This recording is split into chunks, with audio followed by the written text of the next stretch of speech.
Now, other interesting political news, you have a Canadian judge ruling that a thumbs up is now admissible and now counts as a signature on a contract. So be careful how you use your emojis. I always say a true man does not need emojis to communicate himself. Great for children. Now, a Canadian judge ruled on that recently, and the case that is specifically ruled upon actually involved a grain buyer sending out a mass email text to a bunch of clients and a farmer agreeing to sell 86 tons of flax for about $13 per bushel. Looks like the farmer texted a contract agreement to the buyer texted a contract agreement to the farmer and asked for the farmer to confirm receiving the contract. He issued a thumbs up emoji as a receipt of the document, but backed out after the deal of the deal after flax prices actually ended up increasing. So those instances where it looked like it was, and again, it sounds like a cliche to say, but a miscommunication. But this farmer by the name of Chris Atcher, made perhaps the discount of Archer. So instead of a spy, he's a farmer. I don't know if that was a pun, but it's a moderately interesting observation, nevertheless. Now, Chris Atcher said in an affidavit that he, quote, did not have time to review, unquote, the contract, and the thumbs up with it was just an acknowledgement of the receipt. As in, that was just him saying, yes, I received this information. Now, I'd be pretty interested to see if someone actually I would be astonished to send someone a whole contract in text.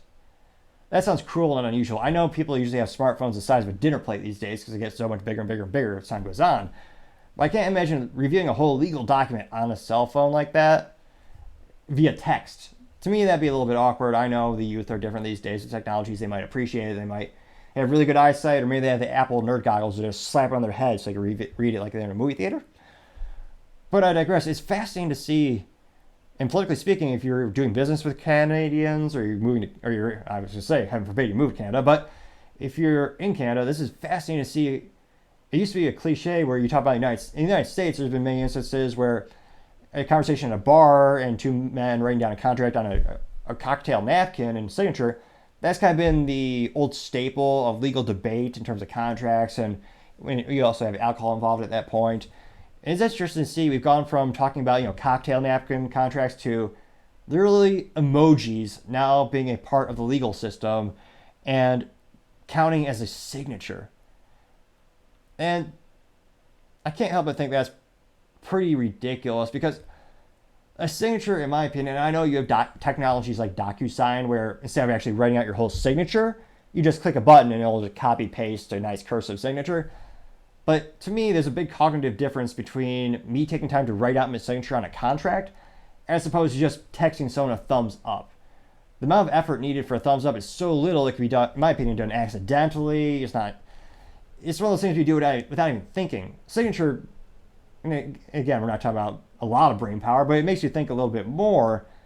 So I'm surprised to see, well, I guess I shouldn't be surprised based on the legal precedents of Canada, but it's still interesting to see a thumbs up is now as good as a signature for a contract in Canada. And of course, what I always tell people when it comes to political trends and even cultural trends, you see a lot of drip down from Canada. Usually many laws actually start in Canada and then in fact, go down to California and then they go to other states. So it's fascinating to see the political movements when it comes to many specific laws and initiatives. And it's done this same little trickle effect with many other different precedents and different laws. This might become in the United States sooner than we think. Yet another reason to not use emojis, but if you do, be careful, especially if you have the thumbs up emojis. Thank you everyone for taking the time to tune in today. We're trying to get to 3,000 subscribers this month, so I really appreciate you taking time to click that subscribe button. Don't forget to like as well as leave comments. The feedback is greatly appreciated. Also, don't forget to tell your family, tell your friends, tell your coworkers, heck, tell your enemies, tell anyone and everyone. Just stay safe and fight the good fight.